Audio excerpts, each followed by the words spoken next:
Glimpse, which I had no idea exactly what this was going to look like, but the idea is to show you exactly what life looks like as an entrepreneur. And it's in kind of three parts. And so first is helping you understand what business options there are for you. Businesses, industries, sizes. Do you want to be in a product business? Do you want to be in a service business? Are you a B2C person? Are you a B2B person? Business to consumer, business to business? Do you want a $1 million company? Do you want a $1 billion company? It's so important to understand. And so I take them through this process, and this whole journey with this book is this psychological, philosophical, soul-searching, emotional process and journey. But when you're reading that part, you start to see what you're drawn to. And so like this 125-year-old I was talking to, and he's one of my test readers, and one of my I interviewed 100 different people validating this content and digging in. But he's 25 years old, and what he knows beyond a shadow of a doubt is he wants to do some sort of in-home services. And so someday he's going to be going into subdivisions, helping homeowners, and he's going to have a fleet of trucks. So to know that is so powerful. There are 1,000 business options just in that alone. And so he might be a roofer, he might be a house cleaning company, he might be an in-home audio, whatever.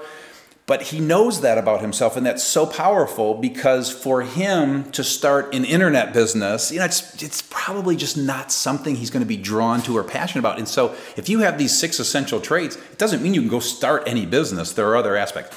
So there's that, and then there's stories, real life stories about entrepreneurs that were where this entrepreneur in the making was and what they built. And so that really helps create some clarity. And then the third part of this whole glimpse thing is showing them a day in the life. And so I paint this vivid picture of both a day in the life, so a day of hell and a day of heaven, okay? So living the dream and living the nightmare is what I call it.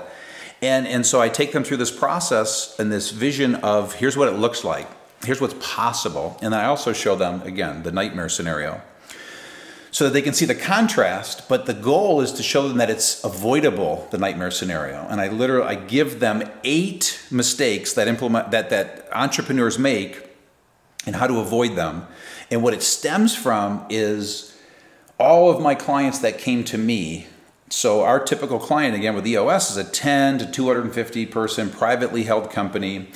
And so when they come to us, they're frustrated, they're suffering from all of these mistakes they made from the past. And what these 8 things do is it helps that entrepreneur in the making see the future and head these things off at the past. Because what we're doing as implementers is we're solving these 8 silly things that this entrepreneur did. And I just believe if an entrepreneur in making knows that going in, it's going to just help eliminate a lot of those mistakes. So I had a lot of fun with that, and that just came so clear. And so that's Glimpse.